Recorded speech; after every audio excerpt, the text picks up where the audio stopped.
N Biren Singh മുഖ്യമന്ത്രി സ്ഥാനം രാജിവെച്ചതിന് പിന്നാലെ മണിപ്പൂരിൽ സ്വീകരിക്കേണ്ട നടപടികൾ സംബന്ധിച്ച് ഇന്ന് ഡൽഹിയിൽ തിരക്കിട്ട ചർച്ചകൾ. മണിപ്പൂർ ഗവർണർ അജയ് കുമാർ ഭല്ല ഇന്ന് കേന്ദ്ര ആഭ്യന്തരമന്ത്രി അമിത്ഷായുമായി കൂടിക്കാഴ്ച നടത്തും.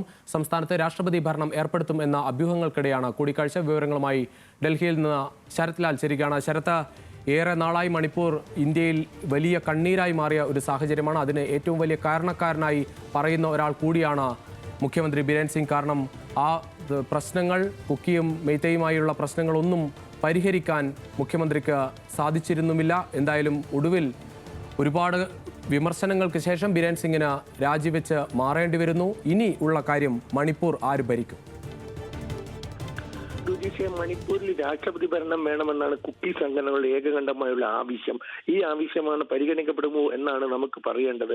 എന്നാൽ ഇപ്പോൾ നിയമസഭ മരവിപ്പിച്ചു കഴിഞ്ഞു. ഇന്നലെ തന്നെ മുഖ്യമന്ത്രി രാജിയെ തുടർന്ന് നിയമസഭയും അതേപോലെ തന്നെ നിയമസഭാ സമ്മേളനം മരവിപ്പിച്ചുകൊണ്ട് ഗവർണർ അജയ് കുമാർ ഭല്ല ഉത്തരവിട്ടിരുന്നു. കാരണം ഇന്ത്യയുടെ ആഭ്യന്തര സെക്രട്ടറി ആയിരുന്നു ഭല്ല. അദ്ദേഹമാണ് മണിപ്പൂരിലെ ഗവർണർ. അതുകൊണ്ട് തന്നെ 5 വർഷം ഇന്ത്യയിലെ ആഭ്യന്തര സെക്രട്ടറി ആയ ഭല്ലക്ക് മണിപ്പൂരിലെ കാര്യങ്ങൾ നിയന്ത്രിക്കാൻ കഴിയുമെന്നത് തന്നെയാണ് കുക്കി സംഘടനകളെയും അതേപോലെ തന്നെ BJP-യിലെയും ഒരു വിഭാഗം കരുതുന്നത്. അതുകൊണ്ട് തന്നെയാണ് ഇന്ന് ഗവർണറുടെ അടുത്ത് നിന്ന് റിപ്പോർട്ട് നേടാൻ വേണ്ടിയാണ്, നേരിട്ട് കാര്യങ്ങൾ അറിയാൻ വേണ്ടിയാണ്. ഇപ്പൊ രാഷ്ട്രപതി ഏർപ്പെടുത്തണമെങ്കിൽ അതിന് ചില ചട്ടവട്ടങ്ങളുണ്ട്. അത് ഗവർണർ റിപ്പോർട്ട് വേണം, അത് മന്ത്രിസഭ പരിഗണിക്കണം. ഈ പാർലമെന്റ് നടക്കുന്ന വേളയിൽ ചട്ടവട്ടങ്ങൾ മാറ്റിമറിച്ചുകൊണ്ട് അത്തരമൊരു തീരുമാനമെടുക്കാൻ കേന്ദ്ര സർക്കാരിന് കഴിയില്ല. അതുകൊണ്ട് തന്നെയാണ് ഗവർണറെ അജയ് കുമാർ ഭല്ലെ ഗവർണറെ ഇങ്ങോട്ട് വിളിപ്പിച്ചിരിക്കുന്നത്. അതുകൂടാതെ തന്നെ ഒരു പുതിയ മുഖ്യമന്ത്രിക്കുള്ള ചർച്ചകളും നടക്കുന്നുണ്ട്. BJP ഇരു കൂട്ടർക്കും, അതായത് കുക്കി വിഭാഗത്തിനോട് പോലും സമ്മതനായ ഒരു നേതാവിനെ മുഖ്യമന്ത്രിയാക്കണമെന്നൊരു വാദം BJP-യിലുണ്ട്. അങ്ങനെയാണെങ്കിൽ BJP സംസ്ഥാന അധ്യക്ഷ ശാരദാ ദേവിക്ക് നറുക്കു വീഴാൻ സാധ്യതയുണ്ട്. ശാരദാ ദേവിയെ സംബന്ധിച്ചുള്ള കുക്കി സംഘടനകൾക്കും ശാരദാ ദേവിയുമായിട്ട് വളരെ അടുത്ത സംസാരിക്കുന്ന ടേംസ് ഉണ്ട്. അവരായിരുന്നു കുക്കി സംഘടനകളുടെ ചർച്ച നടത്തിയിരുന്നത് കലാപത്തിന്റെ കാര്യത്തിൽ.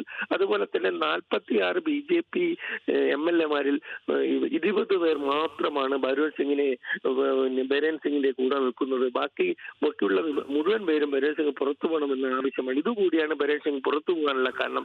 ഏതായാലും മണിപ്പൂരെ സംബന്ധിച്ചുള്ള മണിപ്പൂരിൽ ഏറ്റവും അധികം കലാപങ്ങൾക്കും അതേപോലത്തെ മണിപ്പൂരിലെ കണ്ണീരിനും ഒക്കെ രുചീഷ് പറഞ്ഞ പോലെ കുറ്റപ്പെടുത്തപ്പെട്ട ബിരേൻ സിംഗ് ഏതായാലും അധികാരത്തിന് പുറത്തായിരിക്കുന്നു. കുക്കി സംഘടനയെ സംബന്ധിച്ചോളം വളരെ വലിയ ഒരു ആശ്വാസമായിട്ടാണ് ഈ തീരുമാനത്തെ കുക്കി സംഘടന ഇന്നലെ തന്നെ സ്വാഗതം ചെയ്തത്.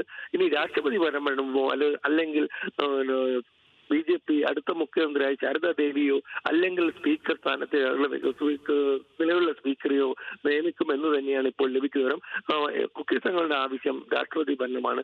ഇപ്പോൾ ഏതായാലും സർക്കാരിനെ സംബന്ധിച്ചോളം രാഷ്ട്രപതി ഭരണത്തിലേക്ക് പോകാനാണ് താല്പര്യം. കാരണം ഹോം സെക്രട്ടറി എന്ന അജയ് കുമാർ ഭല്ലയാണ് ഗവർണറാണ് മണിപ്പൂരത്. അതുകൊണ്ട് തന്നെ 5 വർഷം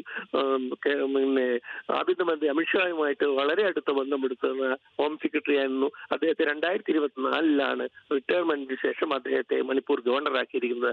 രജീഷ്, ശരി ശരത്തില്ല.